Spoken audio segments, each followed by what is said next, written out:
see my screen? Okay, very good. Okay, so last time we derived the solution to Einstein's field equation in vacuum, namely, why so bad to me? Namely, R mu nu equal to 0, recap. That's Einstein's equation in vacuum.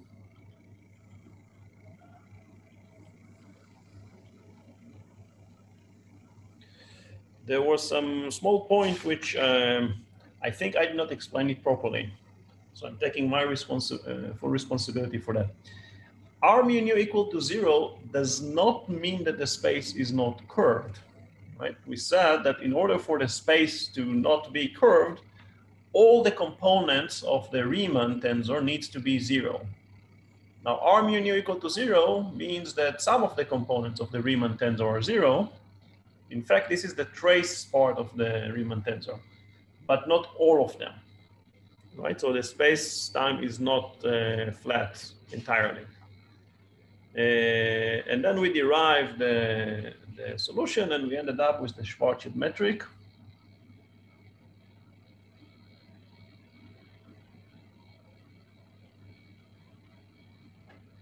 I promise you I'm not going to write down the full name of Schwarzschild. Actually, I'm standing from a word, which is ds squared is minus 1 minus 2 gm over r. You can put a c squared if you want, dt squared plus 1 minus 2 gm over r minus 1 dr squared plus r squared d omega squared. Now, the Schwarzschild metric is a solution to Einstein's equation in vacuum, as we said. It is not flat, namely the space-time is not flat. You could see that if you go back when we made the derivation, we wrote down all the components. You know, I gave you the full derivation. That's part of Birchhoff's theorem, where we calculated all the components of R, the Riemann, all the non-zero components. And if you plug in, you'll see that not all of them are 0. So the metric is not flat. It is asymptotically flat, which means that when R goes to infinity, then the metric approaches a Minkowski metric. That's called an asymptotic flatness.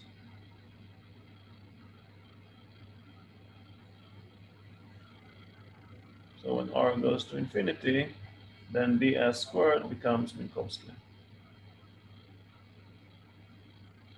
As you can clearly see just by looking at the structure of this metric. Moreover, you're seeing that also when m goes to 0, also we get back the Minkowski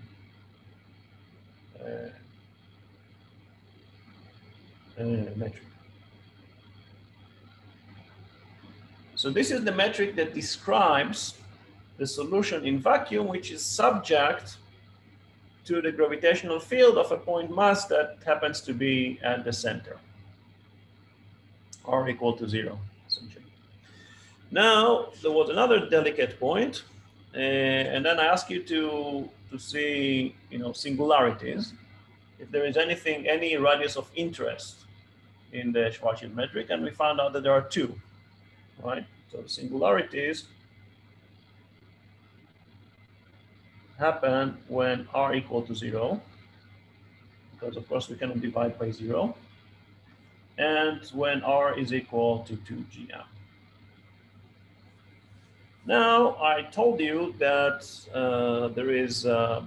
there are real singularities, and there are non-real singularities which just follow from the way we chose to construct our coordinate system, right? And the classical example is, of course, looking at the flat Euclidean space, which is described in polar coordinates. And then at r equal to 0, right, the inverse of the g goes to infinity. But that's, of course, an artifact, right? Nothing special happened at this point. And then I didn't go through it, and I went slightly too fast. And I said that one way is to look at scalars.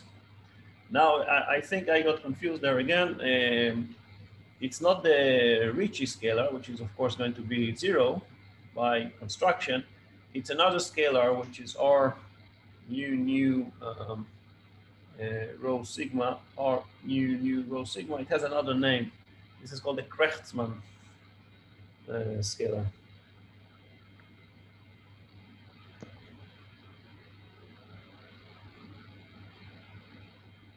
It's not equal to the Ricci scalar, and that's 12 g g squared m squared over r to the power 6. It doesn't change, of course, any of the outcome. Yeah. The outcome is that nothing special happens at r equal to gm in terms of the curvature of the metric, but there is a singularity at r equal to 0. So there is no singularity at 2gm. Something interesting is happening there. We will describe down the line what exactly happens there. But there is a singularity at r equal to 0.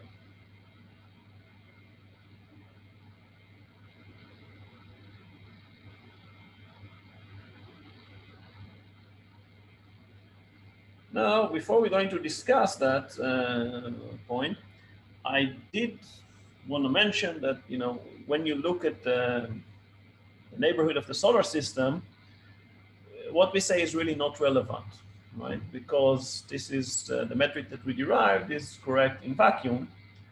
And if you look, for example, at the sun, right, that requires that the radius of the sun be smaller than this radius, the 2gm, which is called the Schwarzenegger radius.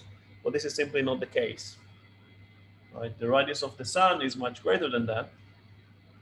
So we never approach this small radius if you are in the neighborhood of the sun. Of course, if you are outside of the sun, then this metric gives a very good description of the metric outside of the surface of the sun. But we do not get to this radius, which is called the Schwarzenegger radius, of course. R equal to dm is the Schwarzenegger radius. But is inside the sun.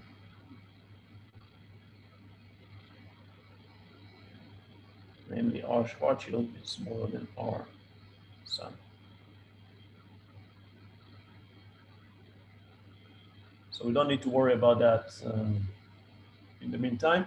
Of course, there are objects for which the entire mass is concentrated at the region which is smaller than the Schwarzschild radius, and these are called black holes.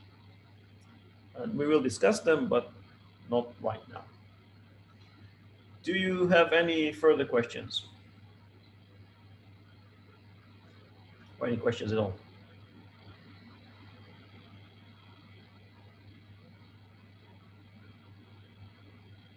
No?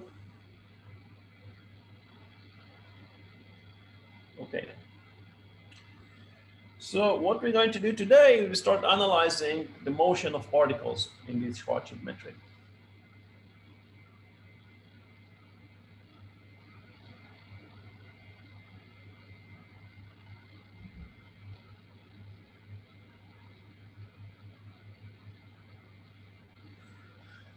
So when we say particles, obviously we mean test particles, namely particles that their mass is so small that it does not have any effect on the metric itself.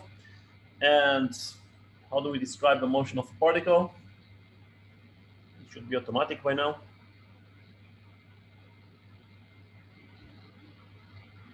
I'm asking you. Geodesic equation. The geodesic equation, of course. So, we have to write down the geodesic equation. So the first attempt will simply be to write down the geodesic equation. You'll see why I call it first attempt in a second. So geodesic equation.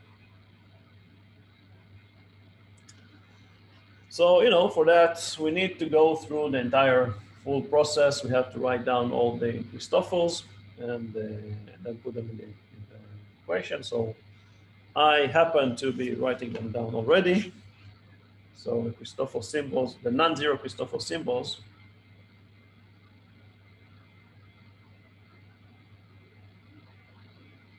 would be gamma 1, 0, 0, which is gm over r cubed, r minus 2 gm. Of course, I'm omitting any dependence on this from C. Gamma 1, 1, 1 is minus gm over r minus 2 gm. Gamma 0, 0, 1 is gm over r minus 2 gm. Gamma 2, 1, 2 is 1 over r. Gamma 1, 2, 2 is minus r minus 2 gm. Gamma 3, 1, 3, 1 over r. Gamma 1, 3, 3 is minus r minus 2 gm sine square theta. Gamma 2, 3, 3 is just minus sine theta cosine theta. Gamma 3, 2, 3 is just cotangent theta.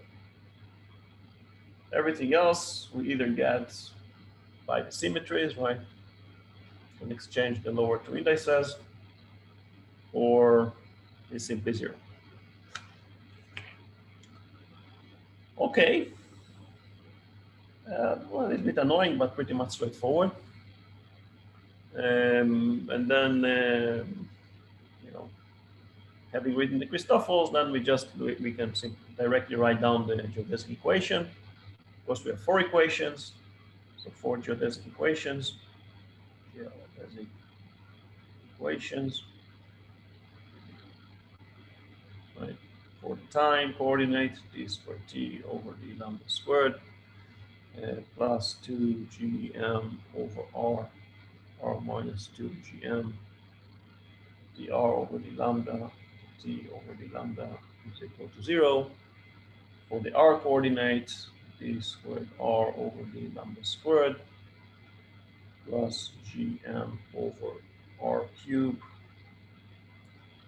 r minus 2 gm dt over d lambda squared, minus gm over r, r minus 2 gm, dr over d lambda squared, it's not over yet, minus r minus 2 gm, and then d theta over d lambda squared plus sine square theta d phi over d lambda squared is equal to 0. And then for the theta coordinates, d squared theta over d lambda squared plus 2 over r, d theta over d lambda, r over d lambda, minus sine theta cosine theta d phi over d lambda squared is equal to 0. And finally, d squared phi over d lambda squared plus 2 over r d phi over d lambda, dr over d lambda plus 2 cotangent theta, theta over d lambda, d phi over d lambda is equal to 0.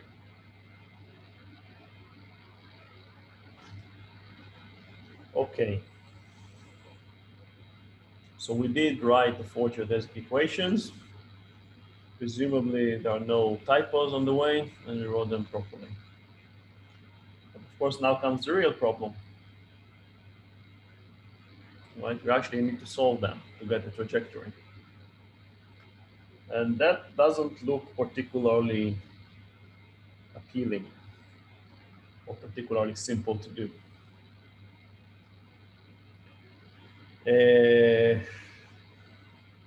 What do we do? Anybody have a suggestion? In a computer and let it solve it. Sorry? Put it in a computer and it might help solve it. That's one thing, to put it in the computer.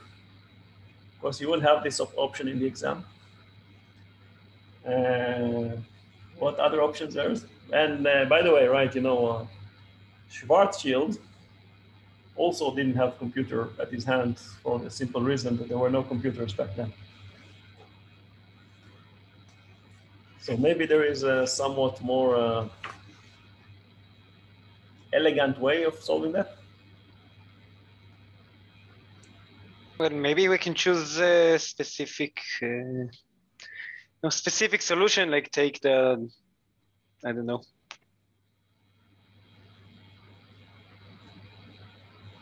Yeah.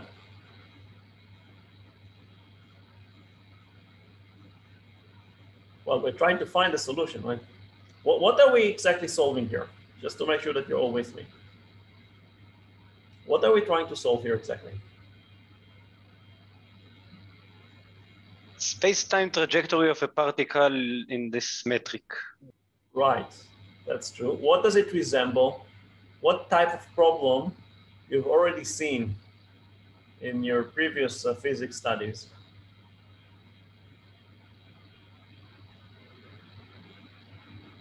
It's essentially we're solving for trajectories of particles, right? This is not the first time where you have seen solutions for trajectories of particles. Where did you see that?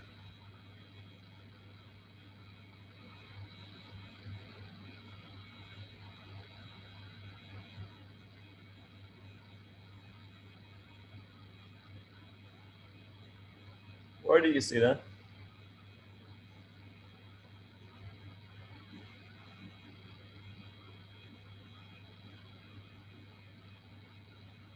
Oh, come on, guys.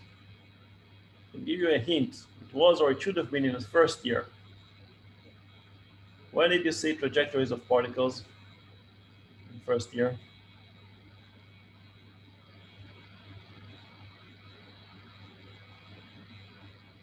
Hope you said.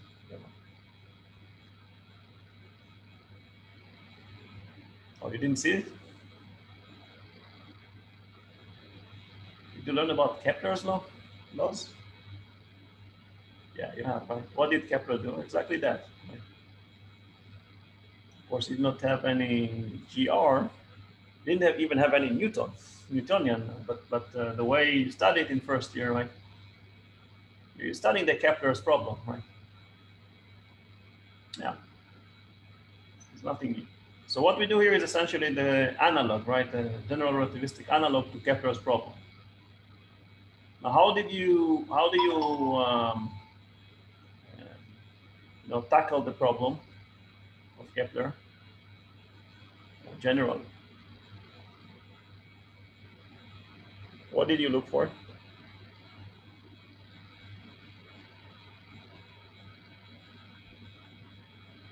We want stable trajectories. Okay, now that was the end. When you find the trajectories, then there is a different question whether the trajectory is stable or unstable. That's a different question. But how did you derive the trajectory in the first place? Harmony conserved and angular momentum conserved. Okay, thank you. Right. You have conservations, right? You were looking for conserved quantities.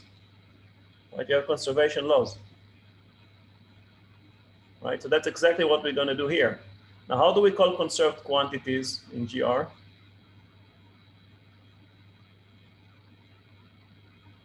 Or maybe it's a wrong. A conserved quantity would follow from a what? The derivative will be zero. For what? The derivative will be zero. I'm sorry, I could not hear you. So can you please speak out louder? The derivative will be zero. Derivative of what with respect to what? Conserved quantity will follow from a what exactly? Derivative according to space-time. You are around there, but Symmetry in principle. Symmetry, right? A symmetry. And how do we define a symmetry of a metric? How do we know if there is a symmetry? Killing vectors. Killing vectors. Thank you. Okay. So these killing vectors, right, they're actually quite important because physically, now I told you, right, we're going to switch from math to physics, right? They would correspond to conserved quantities, right? Didn't just waste time telling you all sorts of math things, right? Now, how many killing vectors does this metric have?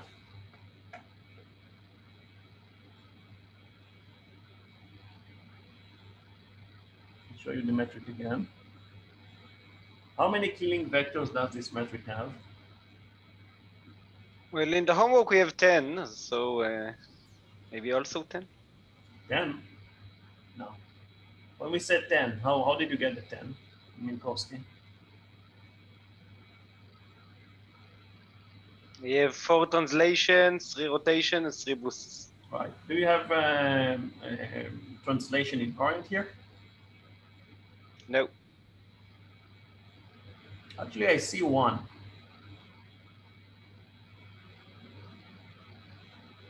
Which direction?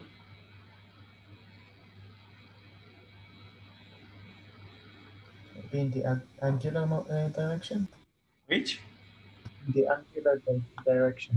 Angular momentum, is that what he said? Yes. Yeah, that's not a translation. That's rotation, right? A translation in what direction?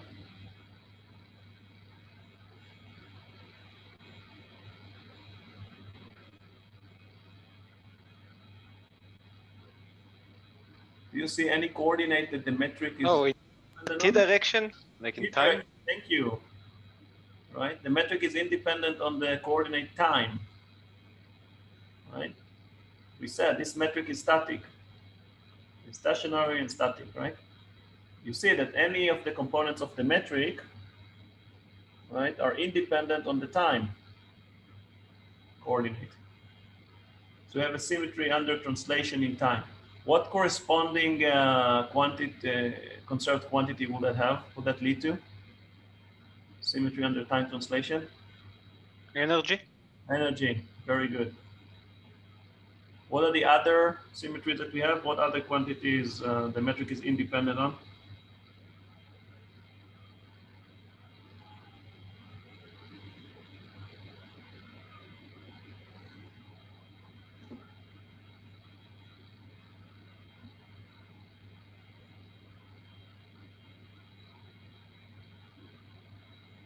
What other quantity the metric is independent on? Other coordinate? Sorry?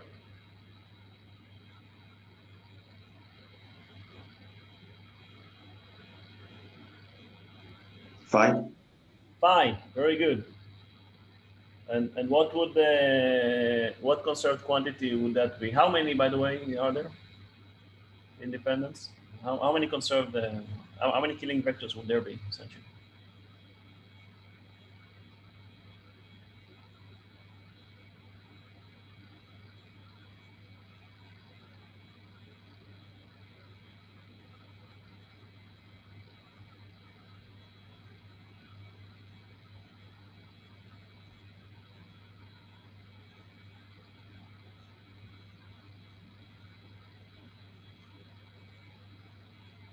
How many? And what conserved quantities will be the independence of phi be associated with?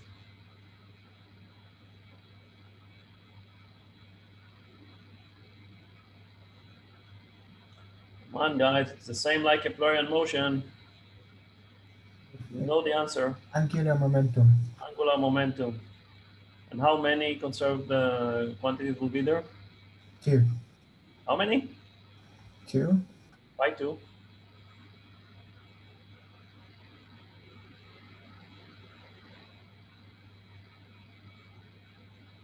Angular momentum is a vector, right? How many conserved quantities will be there? Come on, guys.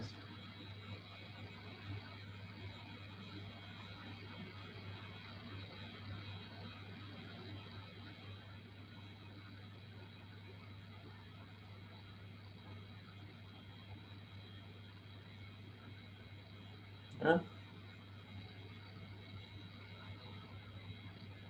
Right, you have rotation around the x-axis, y-axis, and z-axis. Right, there are 3.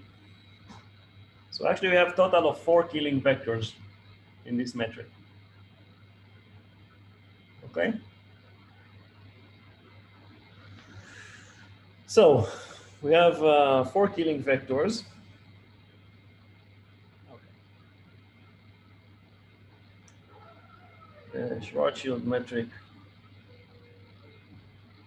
needs 4 killing vectors. Each one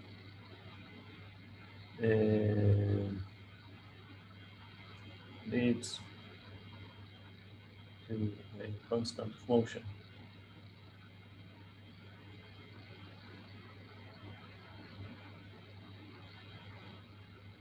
Right? Remember, we derived that when we spoke about killing equations. Right?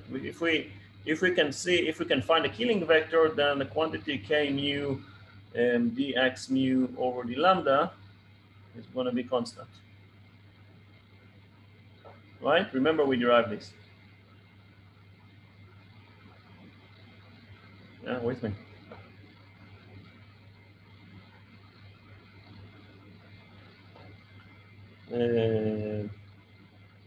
So we have that. It already looks like a better approach to start with. And then we have an extra constant of motion, which may be a bit more tricky to see right away,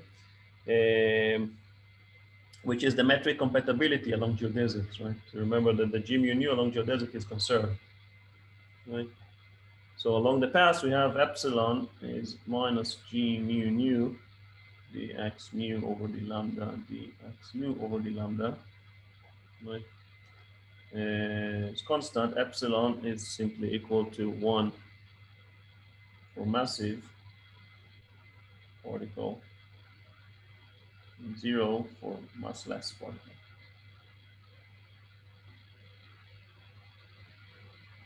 Photon. And that's the metric compatibility.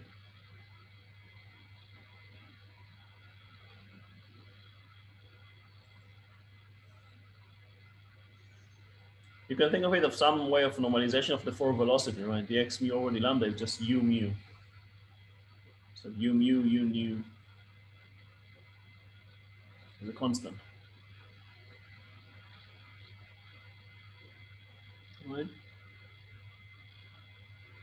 Now we can think of space like geodesics where epsilon is -1, but that's, to the best of our knowledge, it's not physical, at least not now. All right, so you have this equation as well. So total, we have 5 equations, but they look much nicer. And that, by the way, when you think of it, or when you go back to your first year notebook, that's how you solve Kepler's problem, essentially. You look for conserved quantities. So that's exactly what we're doing here. Just in a more general way, in some sense, right? Mathematically general way. So rather than trying to directly solve the geodesics, which it's possible, but not recommended, let's look at the constraints and see what the constraints give us. Okay, so we said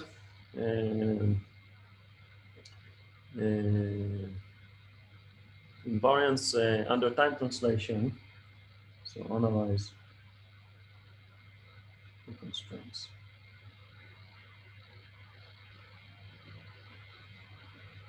So, invariance under time translation. Okay, gives us conservation from the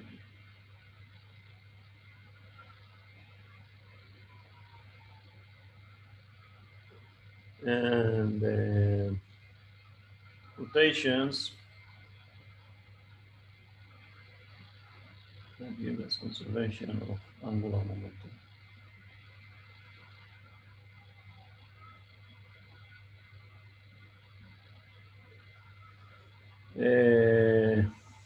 Okay, so the same is true for the Minkowski, same is true for Schwarzschild, but that's fine. Now, for the angular momentum is a vector, right? So we can think of the three components of the angular momentum, but an easy way to think of it is a magnitude and two angles which represent the direction. Right? So for the angular momentum L, I can think of it as a magnitude plus direction. Right? Now, since the direction is conserved, right, that means that the angular momentum would point in the same direction. And that what does it mean physically? So this is two angles, right? You all with me? This is the angular momentum, right? There is a magnitude, and there is the direction, which can be theta and phi. Right? And L. Now, the fact that the direction is conserved, what does it mean? What does it imply about the motion of the particle?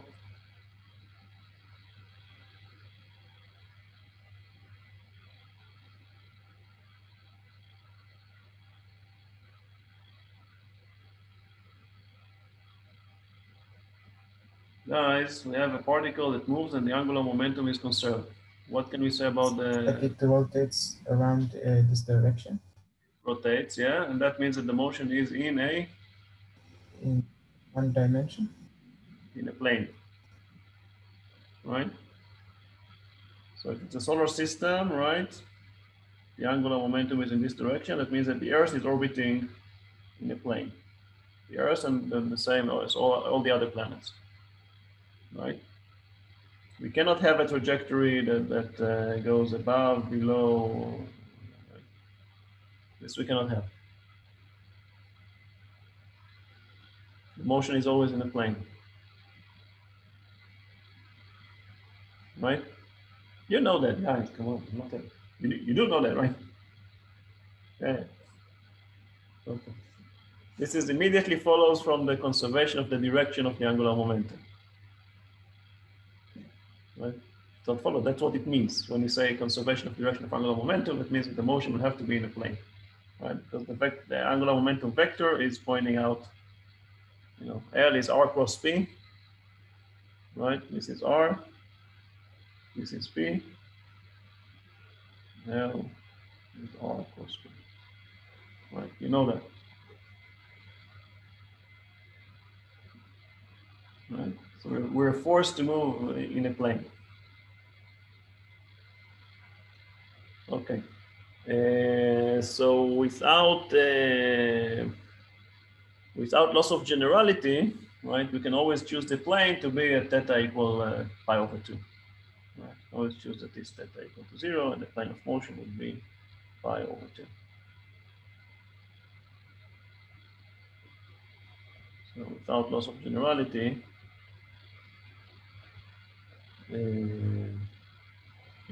two killing vectors that associated with the conservation of the direction of the angular momentum, I can simply write them down as theta equal pi over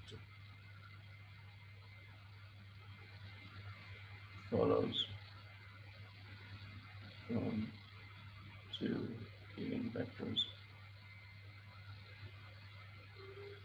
associated with conservation of direction of L.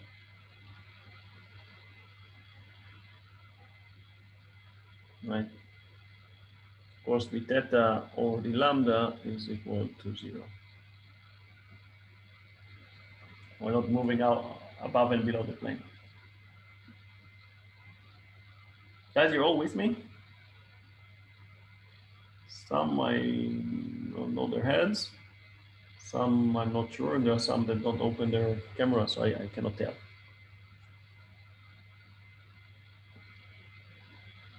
Okay. So we still have two more killing vectors, which are associated with one with the energy and one with the magnitude of the angular momentum, right? So we start with a time-like killing vector. We have a time-like killing vector plus time-like killing vector. It's going to be like k mu is just 1, 0, 0, 0. So I can write down k mu, just k mu g mu nu. So it's just a minus 1 minus 2 gm over r. 0, 0, 0.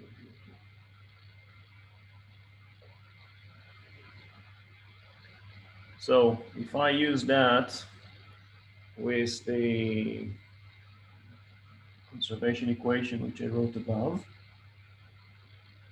so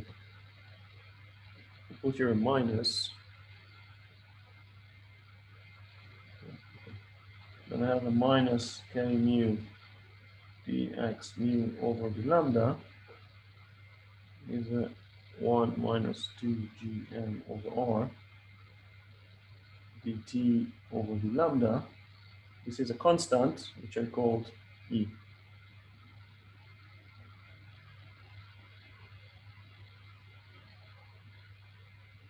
So for the time being, E is simply a constant of motion.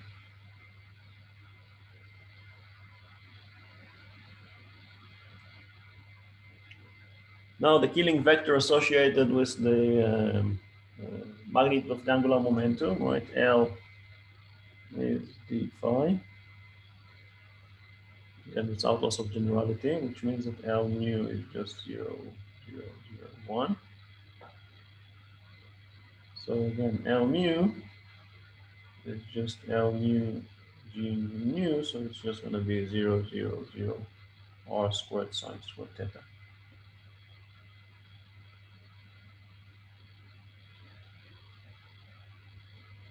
But we already assume that sine theta is equal to 1, because we assume that theta is equal to pi over 2. Well, we didn't assume it, we just, just took it.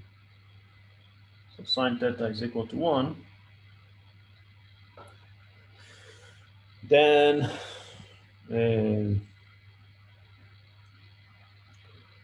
we again end up with r squared, again using the same equation.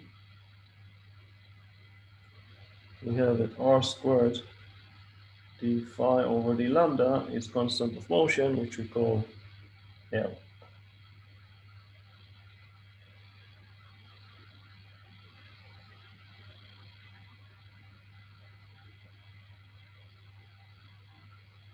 It's of course the total angular momentum, and has the same classical definition when you think of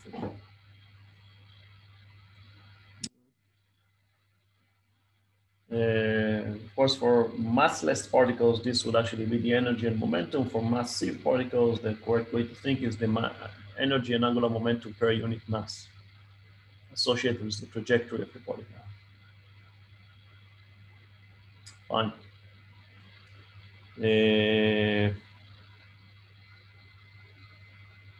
And this is the, essentially what I wrote here is just the Kepler's law, right? This is the GR equivalent to Kepler's law. Second.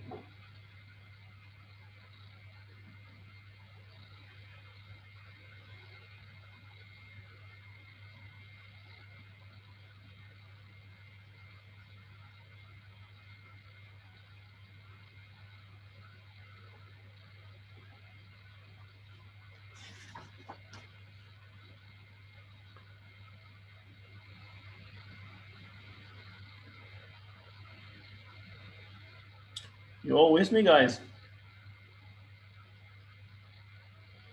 I mean, I'm basically very much what I do here. I repeat the same things that you have been seeing, you have saw in the first years mechanics course when you analyzed Kepler's trajectories. So it's done in GR. So it should ring a bell, and it should be easy unless it was not easy for you back then. But then now it's a good time to refresh your memory about that. After you saying that in GR, saying it in Kepler as well. Looks like a kindergarten. Yeah, right? Okay, so now, armed with these two, I can go back to the metric compatibility. Right, so remember, metric compatibility is epsilon is minus g mu nu dx mu over the lambda dx mu over the lambda. So here's the metric compatibility.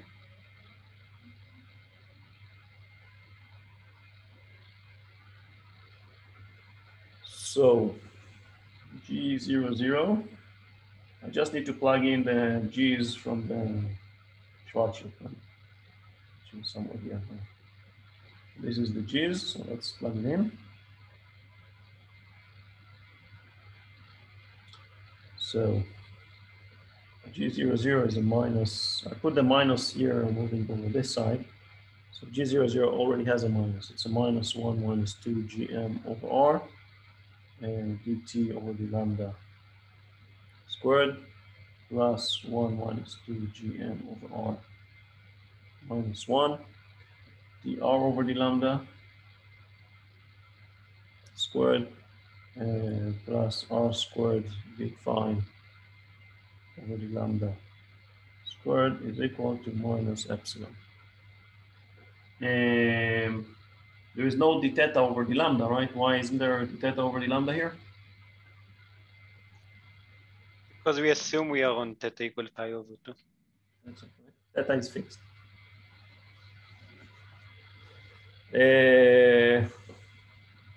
Okay, so the next thing to do is to multiply that equation by 1 minus 2 gm over r. And make use of these definitions here. So if I do that, then I have a minus 1 minus 2 gm over r squared dt over the lambda squared, which is just minus e squared, plus the r over the lambda squared, plus 1 minus 2 gm over r. And then I have r squared d phi over the lambda squared, which I write as a what?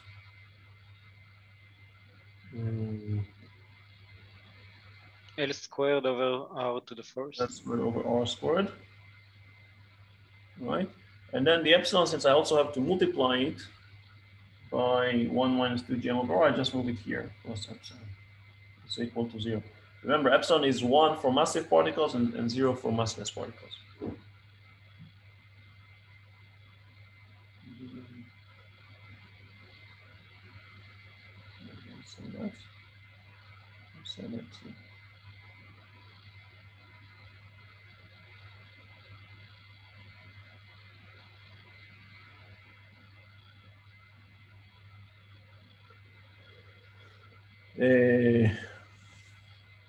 Okay, that looks like something which is much more user-friendly than the 4 nasty-looking geodesic equations. In fact, this definitely looks like something which we can actually solve. Now, don't get confused, right? What we get here, we basically made a reduction of the problem in an analog way to the way you treated the Keplerian problem to a one dimension. So we're really only looking at the radius here. We don't really look at the theta and phi. We don't get the full trajectory, we just look at how the radius changes in the trajectory. Right? Again, E is the total energy of the trajectory, as L is the angular momentum, all associated with the trajectory itself. Okay, so if I'm looking at the photon, for example, I don't care about the energy of the photon. I'm looking at the energy, basically orbital energy, if you think.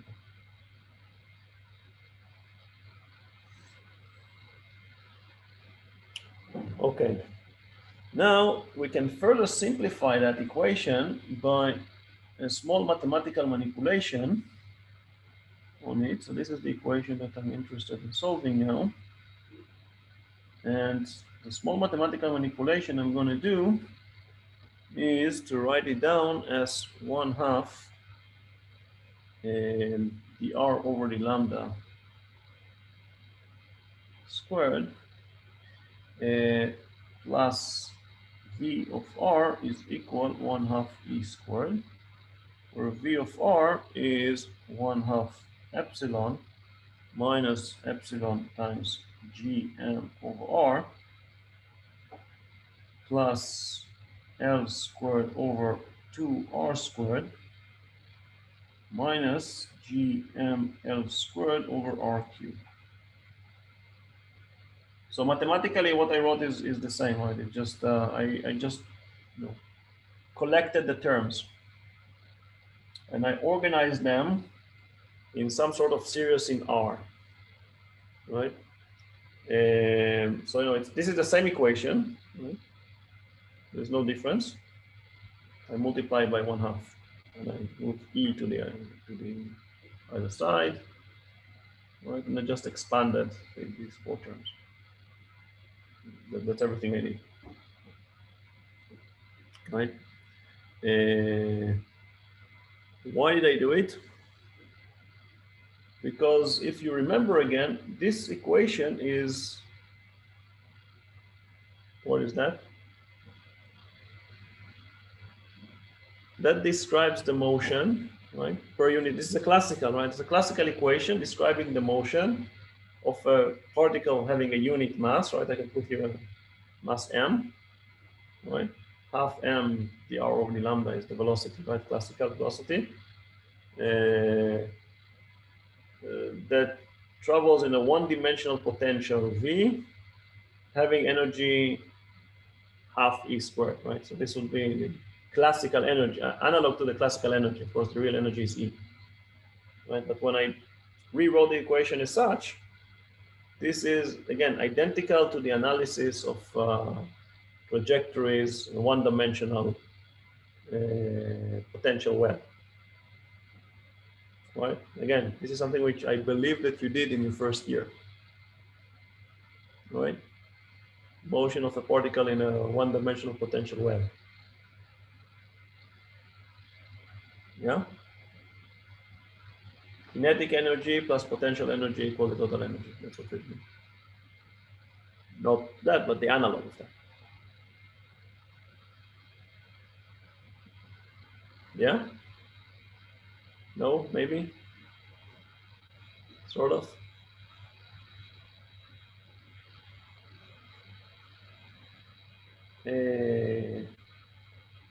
Now, there is also something interesting, and I want to see if you can see it right away.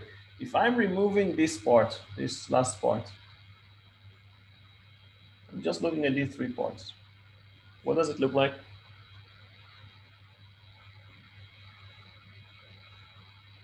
The effective potential. Sorry?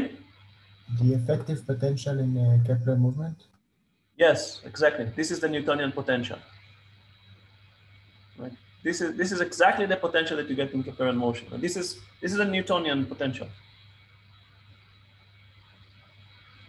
This is a constant, so you can just remove it, right? So this 1 over r and the L squared over r squared.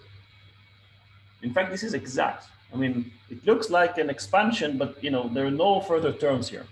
This is everything. So really the only difference, and that's quite cool, between the motion of particles in general relativity and the motion of particles in Newtonian, the only difference is here, is this last term. Now, and as you can see, this last term goes as 1 over r cubed. So, it is the less significant term at large radii. When you go to very large radius, then the GR correction to the trajectory can be neglected. It's the smallest one. There is a perturbation, but it's a small one. Of course, when you go to small radii, then it's the opposite. Then this term becomes dominant.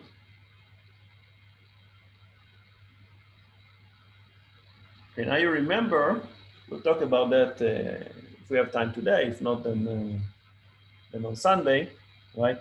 That one of the first things that Einstein was able to explain in this new theory, a measurement which was known even before this theory, is what?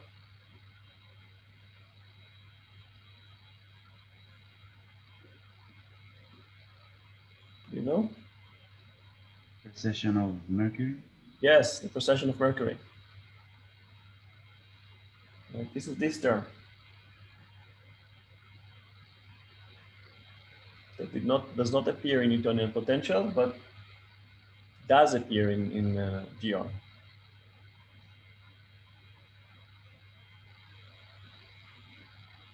Okay, we'll get to that. What else do I have to say? Again, the only thing is that we're basically reducing the analysis of the problem into a one dimension. So we're just looking at the radius, right? But the real trajectory of a particle, right? If we have a particle, right, this is a source of potential, right? And the motion of the particle would be either something like that, or it could be an ellipse, right? Something like that, right? So what we're basically reducing the problem into looking at, this is the trajectory. We specify it by lambda, so we look at R of lambda, right? Here as well. This is R of lambda.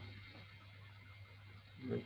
But the true motion of the particle, if you want to get the full motion, it's also a theta of, phi of lambda.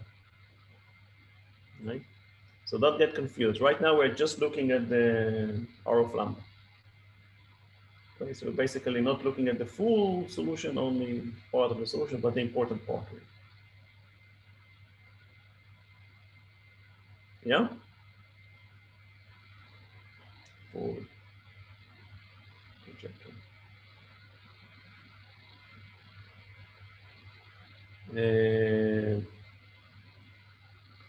Right.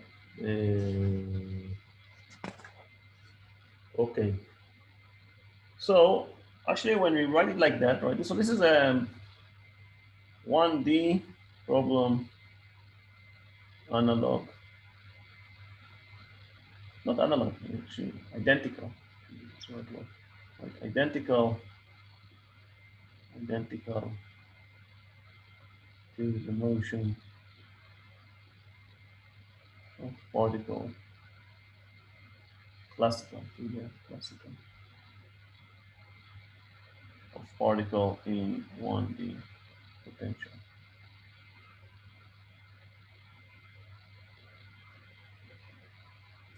Right. So now let's start with the analysis.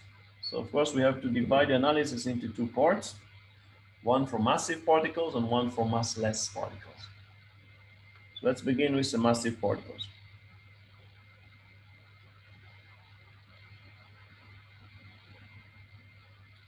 So for massive particles, we said that epsilon is equal to 1. Right? So V of R is just 1/2 minus Gm over R plus L squared over 2R squared. Minus GML squared over R cubed. Now I'm going to divide the discussion into two. I said that the first part is the Newtonian. So let's begin by just looking at the Newtonian case. So 1A, the Newtonian case. Meaning I'm only considering these guys.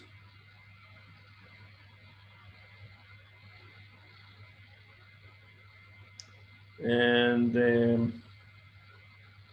okay, I can just plot it down, the potential. So let's just plot down the potential. By the way, you're all with me? Any questions so far? Yeah? It's not hard, but it's quite important, so I don't want you to get lost. So if I plot the potential, let me plot anything. Thank you. Good. So this would be V of R, and this would be R, of course, in units of GM or C squared. So it's a 0, and this would be 1, and this would be 5, 10, 15, 20. So of course that depends on L, right? So if I put L equal to 1, right, then you see that in all cases we have the same behavior. At very large radius, right, then the potential asymptotes to 1/2, right, because it's always going to be the dominant term. At very small radius, the dominant term, of course, is going to be the last term because it goes 1 over 2r squared. And so the potential would look something like that.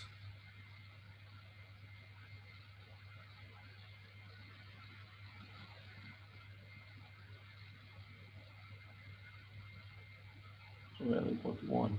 If you do it for L equal to 2, then it will be somewhat lesser.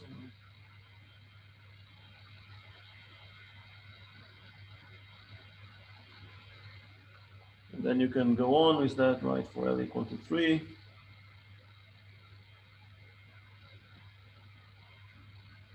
Do that. And then L equal to 4. Yeah. So for my dead,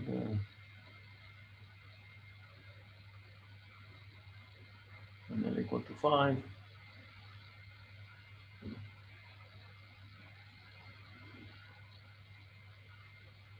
Yeah.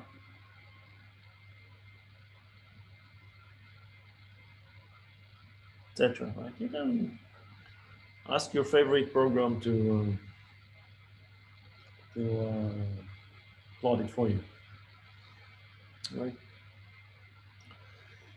Now, what are the possible orbits that we can have?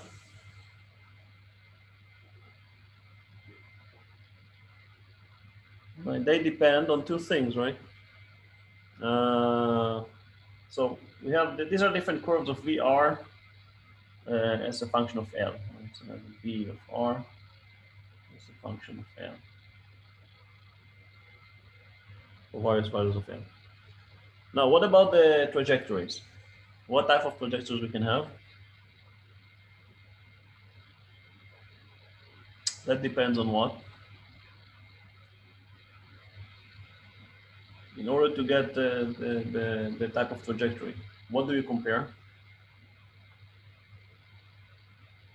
This is a question you knew how to answer at the end of the course in mechanics. The energy of the particle? The energy, right? Now, right here, we'll compare the energy, the effective energy, right, is 1/2 E squared. Right? So right here, we compare 1/2 E squared with the potential. Right? So compare trajectories. Compare 1/2 E squared with V. Right? So, what would be the general trend? The general way of what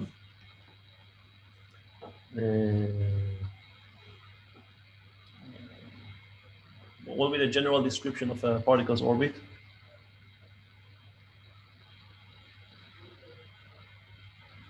Come on, guys. What will it do? Elliptic. Exactly, it will move from infinity, right?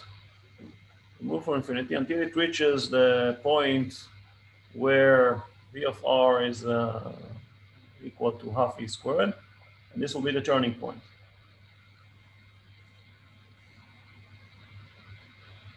And then it will turn back.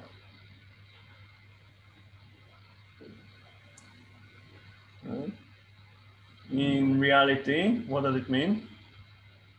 So if I have to plot that, well, it's a trajectory where you start from r going from infinity, right? It will get to smaller and smaller radius, and then it will proceed to infinity, right? That's, didn't draw it very nicely. More look like something like that. Let's just get the closest point that we have. That's one type of trajectory. What other type of trajectory you can have? That's an unbound trajectory, obviously. Right? What other type of trajectory you can have? Bound trajectory. Bound trajectory, right? So if the particle energy is smaller than 1/2, right, then the trajectory looks something like that. It will go, get into this minimum point that you can get to, turn back, and to the maximum point you can back. How will this trajectory look like? Elliptic. That's elliptic trajectory, right?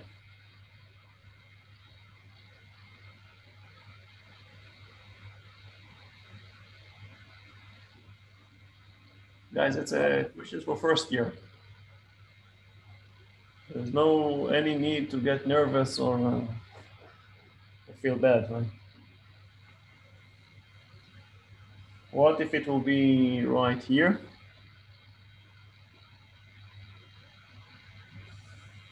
What trajectory will it have?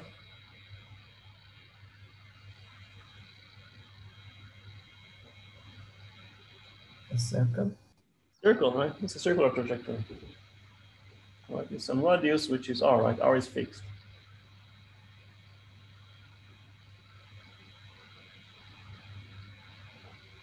Yeah? Hey, guys. I'm not telling you anything new, right? If I am, then go back to your mechanics course and now finally you got it.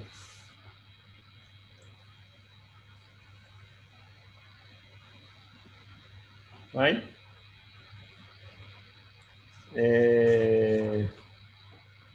Okay. What is the condition for circular orbit?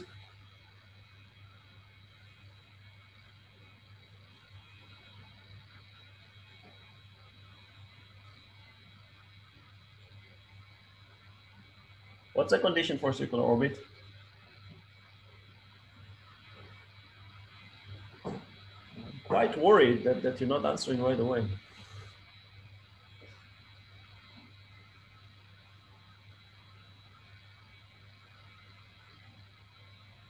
Can you have a circular orbit at any radius?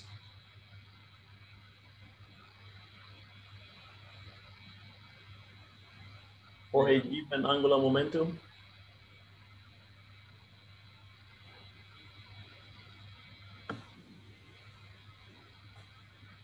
Yes. Yes? What is the condition for, you can look at the plot, guys. You see it right away from the figure. What is the condition for an orbit to be circular? Minimum for the potential. Minimum of the potential, thank you. You know that, guys. I know you know. Okay, so the condition for circular orbit,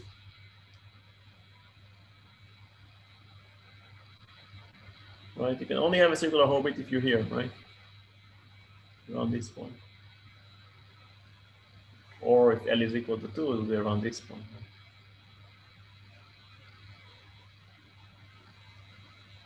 Right, guys? I'm worried. You made me worried now. Right? Conditions for circular orbit.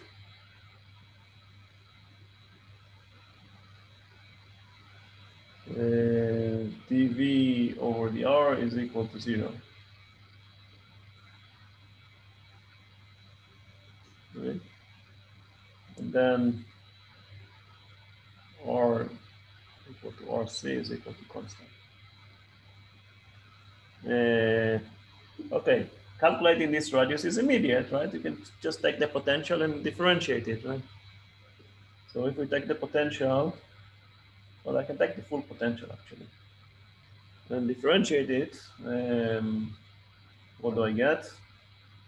So this is given. This is given by epsilon GM RC squared minus L squared RC plus 3GM L squared gamma is equal to 0. Now gamma here is just a shortened notation, like gamma is equal to 0 for the Newtonian case and 1 for the GR case. So this is the last term that you don't really have to have, right? Now somebody was mentioning stable versus unstable. Is the trajectory here, the one that is marked in yellow, is it going to be stable or unstable?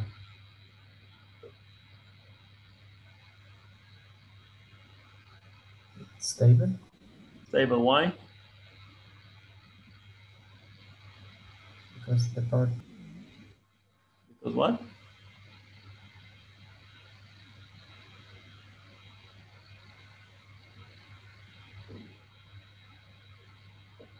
Because it's the minima.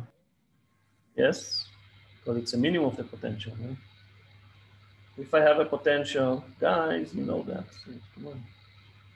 If I have a potential that looks something like that, right?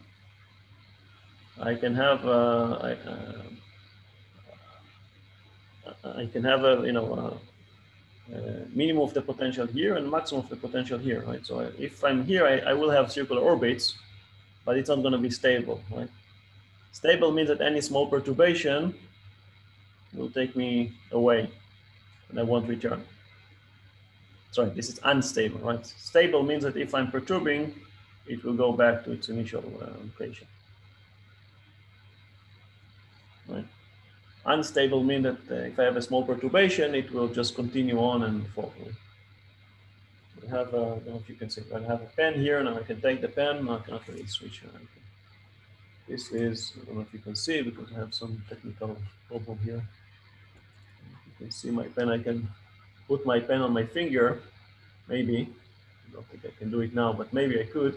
But that's not going to be a stable situation because any small perturbation will just make it fall. Right? If I leave it like that, it's going to be stable. Right? If I'm perturbing it, it'll still stay there. Right? That's stable, and that's שיווי משקל, right?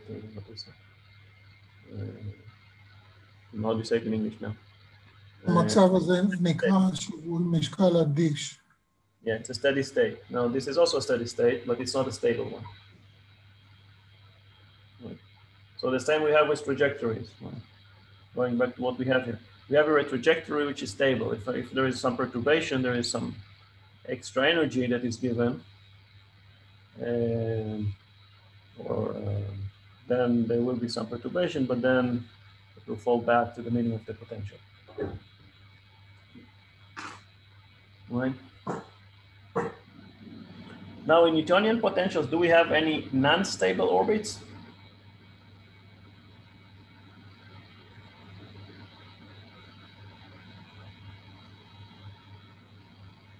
Right, so if we just look at Newtonian potential, right, so Newtonian,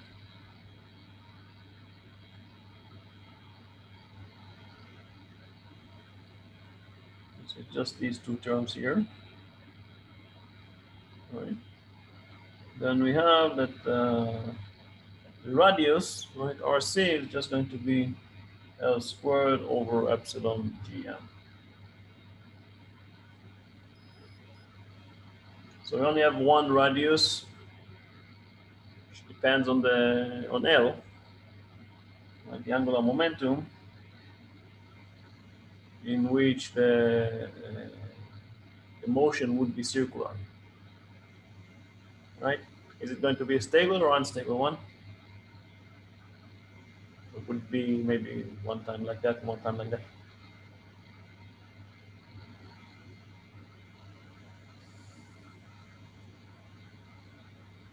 Yeah?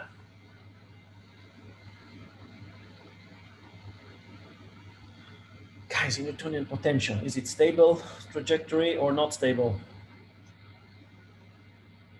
Stable. Stable, right? We don't fall into the sun,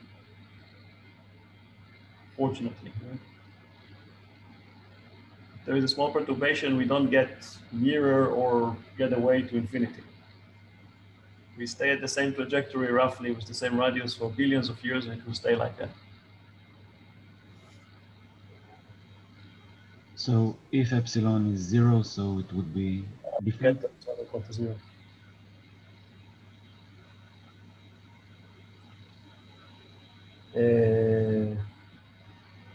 Right. So of course this is bound trajectories, which means that half e squared needs to be smaller than 1/2, namely e squared smaller than 1.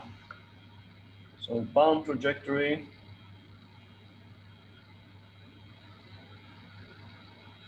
e smaller than 1, and unbound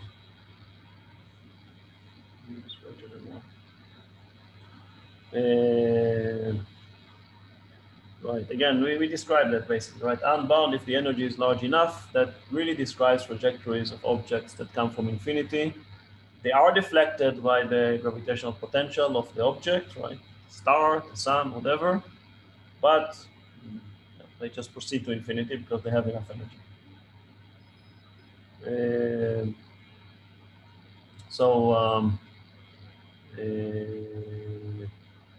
As you know, I'm sure you know, right? Bound orbits would always be either ellipses or circles.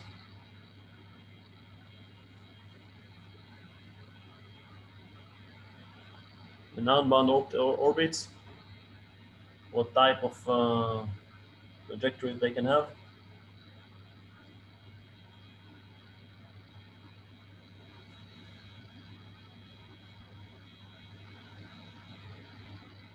What type of trajectories are unbound orbits?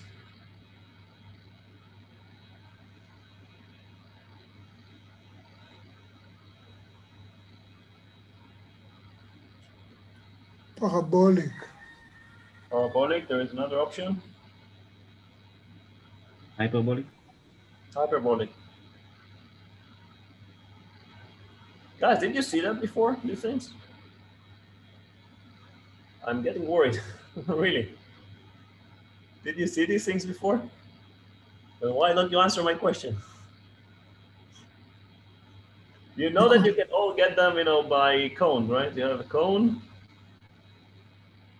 right? And all the trajectories that you can get are just cuts of a cone. Right? If you take a cone and you cut it like that, and it's a circle, right? If you cut it like that, it's an ellipse. If you cut it like that, then it's a hyperbola. And I'll let you figure out where you get the parabola. You know that, right? It's all cuts of a conical section. Right? It's not that missing of it. I think you're going to have a very fun exercise that I'm going to give you today. I'm sure you're going to enjoy it. Okay, so in Newtonian, these are the radius of spherical trajectories. These are condition radius of spherical trajectory.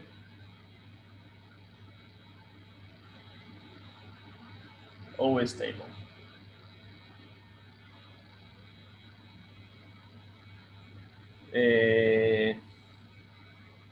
Okay, questions about that?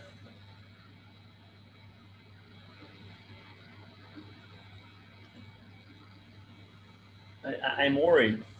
I'm really worried, the fact that you're not saying anything. Or maybe I can go faster. Not a good idea. Okay, now let's go to the really interesting part, GR. So in the GR, we have the full potential. Let's draw it again.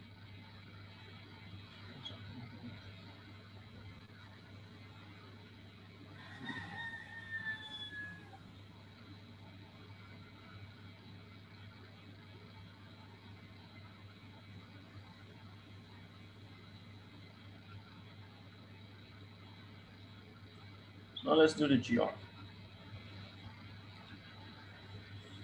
So now, again, I'm repeating the same steps. So I start by simply plotting the potential. So this is plotting. Now, okay, so this is V of R,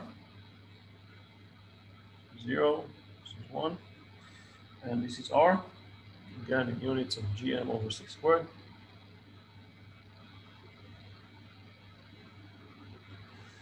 And as we said, there is, at large radii, there is no real difference because this last term is subdominant. But the real difference occurs at small radii. Why? Because why? Because now we have a negative sign, right? So now at small radii, right, the dominant term is the last term, and it comes with a negative sign, right? So that means that for L equal to 1, so 5, 10, 15, 20. You can see it's going to be a 2. When R is equal to 2, everything here is going to cancel out. You're going to end up with a 0. So 1/2. So when L is equal to 1, we'll end up with something that looks like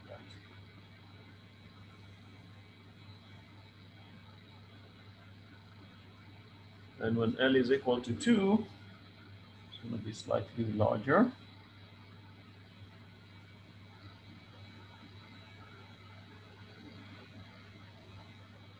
L is equal to 3, it's going to be so much more larger.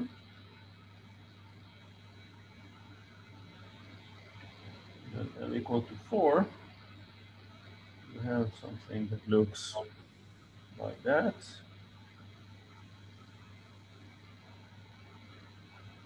And then at L equal to 5, you're going to have something that looks like that.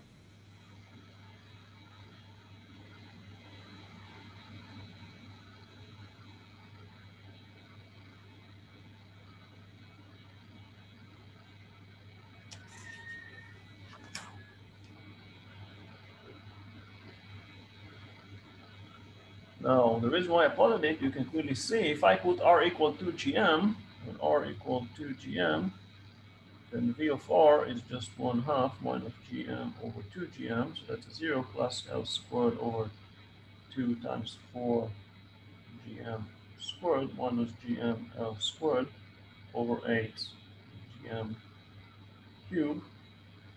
So it's always 0. This cancels out and this cancels. We're always going to get a 0 for any value of L. Now, again, we're looking for circular trajectories. So to get a circular trajectory, we solve for dV over dr is equal to 0. So circular trajectory.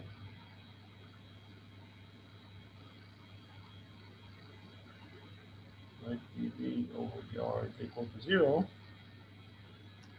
And now we take the potential, we take the derivative, and what we end up with is that this RC is equal to L squared. So B squared plus minus square root of L to the 4 minus 12 G squared M squared L squared over 2GM. Asaf? Yeah. So here you plotted all of the potential, including the general relativity part, or what? Yeah, this is the general relativity part. So this is the full potential.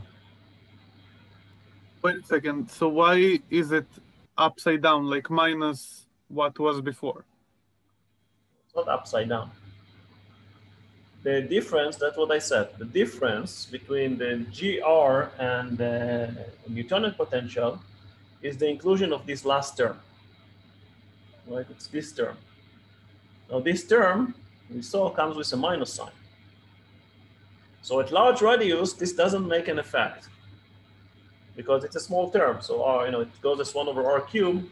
The effect is can be neglected when R is big enough. But at small radii, this becomes a dominant term, right? Because R cubed dominates over R, 1 over R cubed dominates over 1 over R squared when R is small.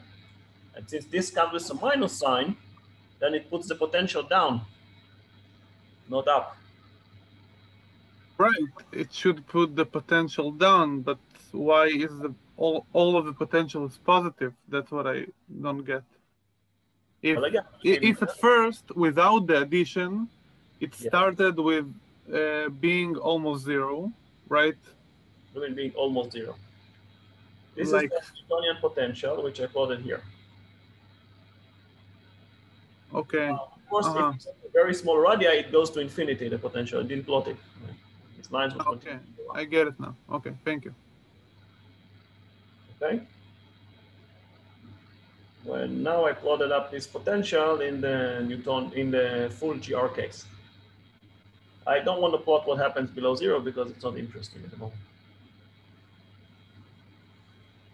Now, of course, R equal to GM, as you surely recall, this is the Schwarzenegger Radius. Right? We'll get back to that.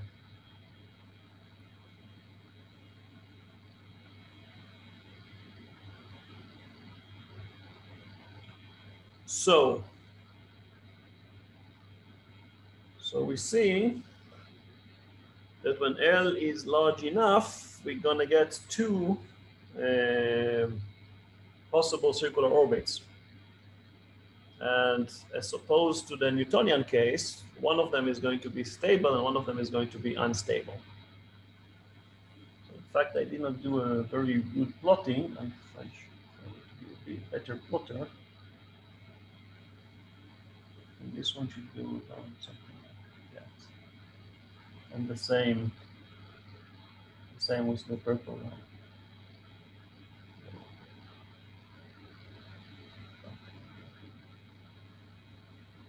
Sorry for my lousy ability for plotting.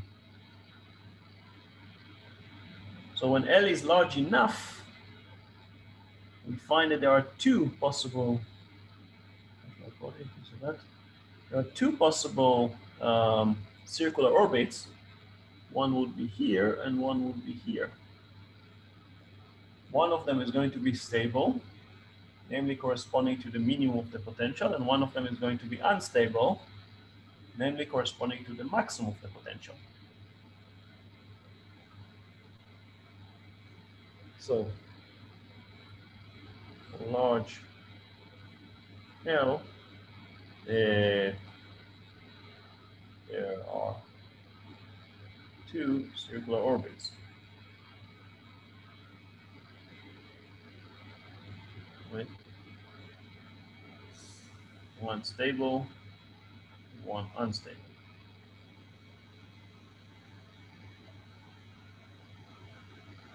Now, if I take L to infinity, then I can simply take L out of in the limit. L goes to infinity, we have RC is L squared plus minus L squared.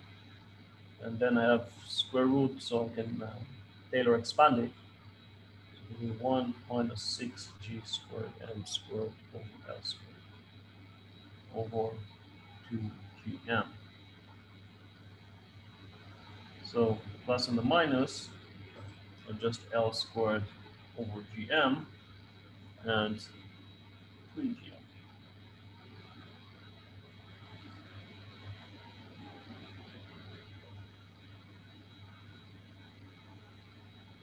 So, of course, this is going to be the stable. It's going to be the unstable.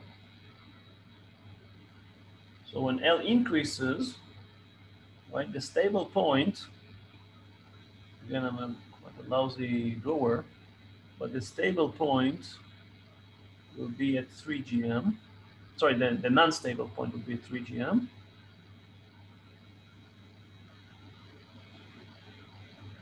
And And the stable point will move further away to L squared over GM.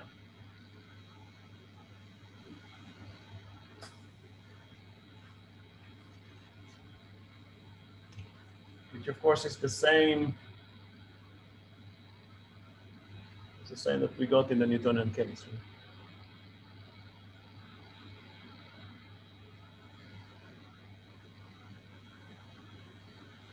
So the stable orbit becomes further and further away when the angular momentum increases. Then the unstable orbit approaches 3GM.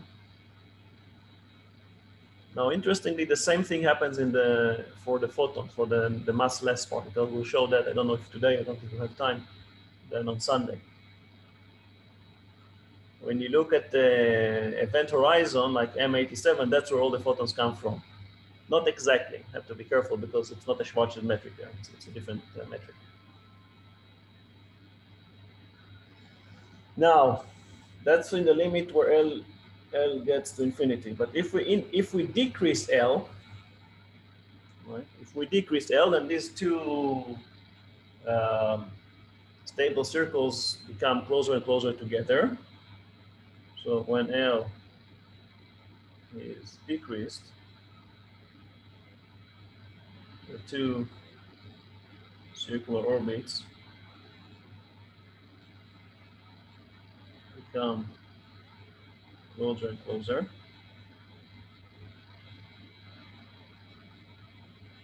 Right? When do they coincide? Well, of course, when this is equal to 0,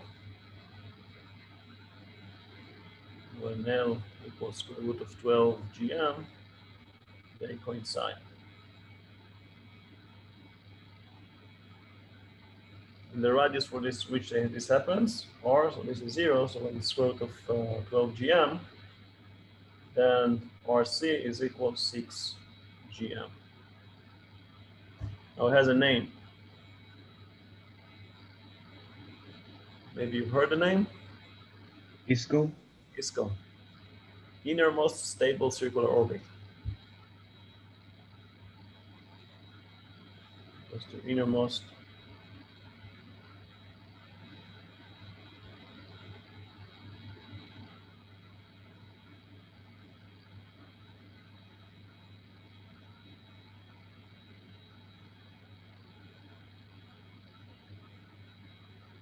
So the ISCO, right, this is the smallest possible radius of stable circles, circular trajectories in Schwarzschild metric. Why is that important?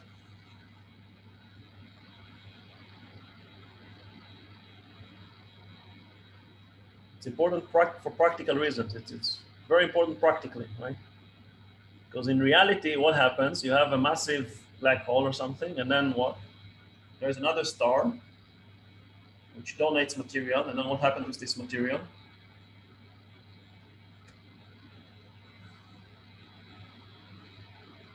What happens? It starts flowing inward and forming what? A ring of matter? No, accretion disk. Right. Have this black hole, and there is an accretion disk around it. Right? If you want, that it's like a torus. Right?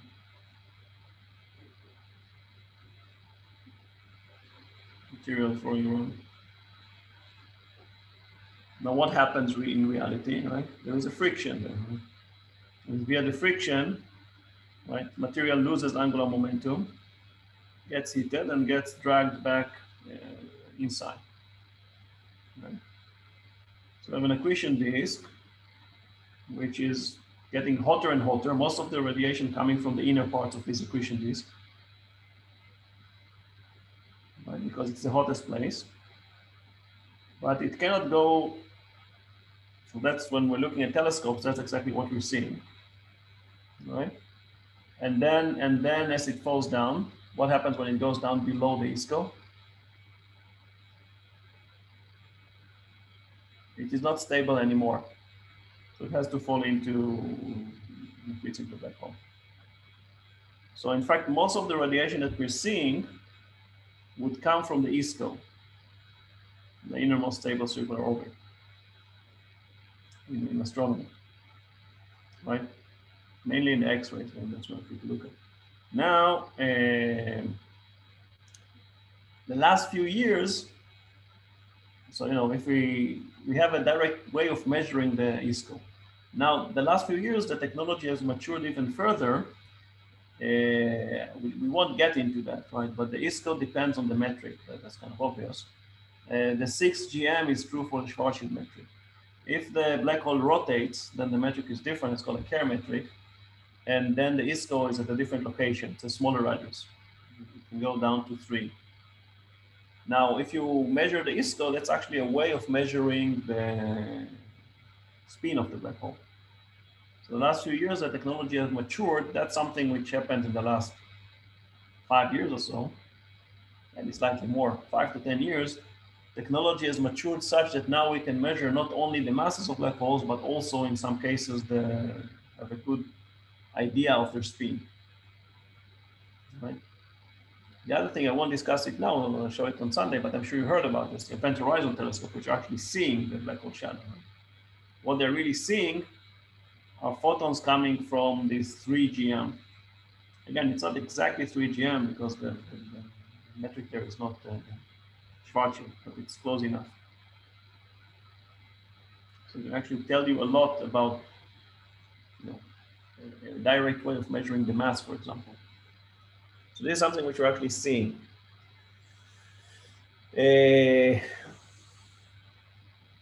Now, of course, we have the same way we had the bound orbits. There's also the unbound orbits. But let me say a word about that.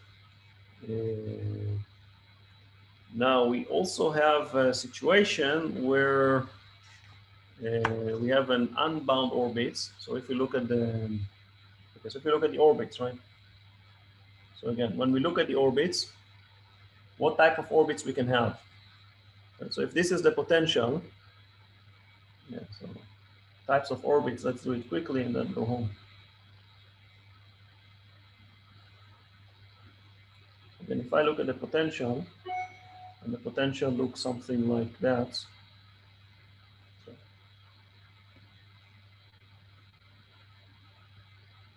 the potential looks something like that. Very crude. Yeah. So I can have orbits that will come from infinity, get to the potential, and then turn back.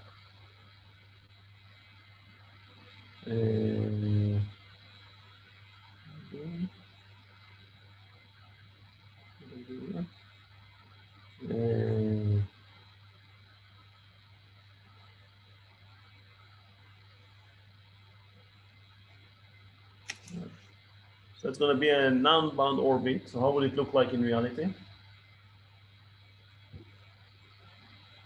It could look like something like this is the potential. We'll have a particle that goes from infinity, that's closer, and then goes back to infinity.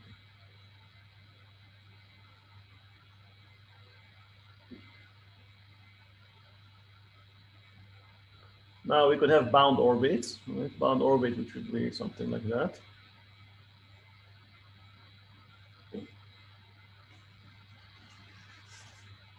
So here, of course, we have a similar situation to what we have in Newtonian potential, right? So we have some minimum radius or mean, some maximum radius or max.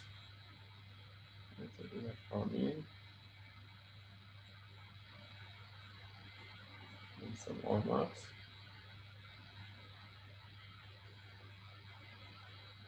And the orbit will be bound in between these two, right? So it will be something like that.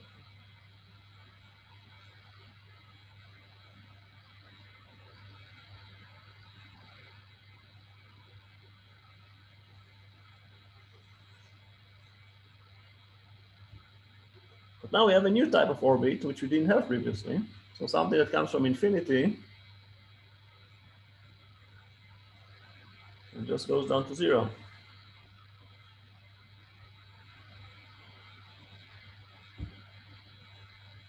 Right? So basically going over the gravitational barrier. So how would that look like?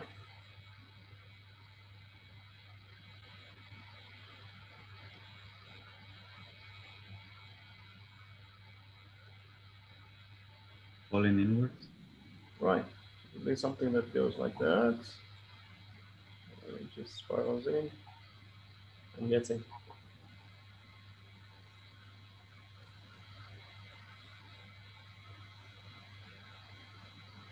Right, guys? Cool, isn't it?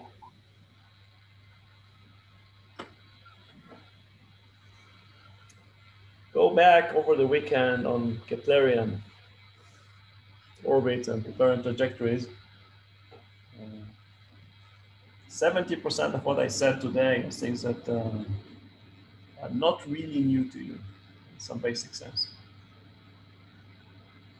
Just make sure it's clear in your head. Okay, you will get a new problem set today.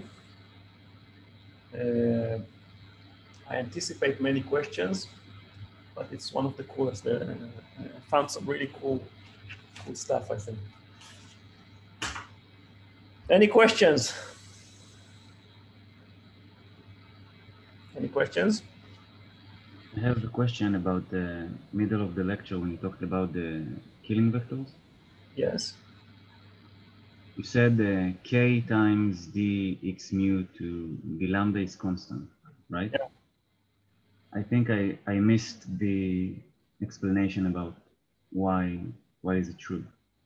It's true along geodesics, and if you go down to the lecture where we discuss killing vectors, we actually prove this there. Okay. Just retrieve back, it was something like 2 or 3 lectures ago.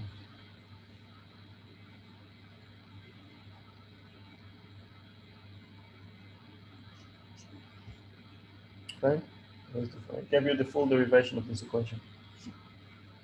Now I also gave you the, I don't know if you thought of it yourself previously, the physical meaning of that.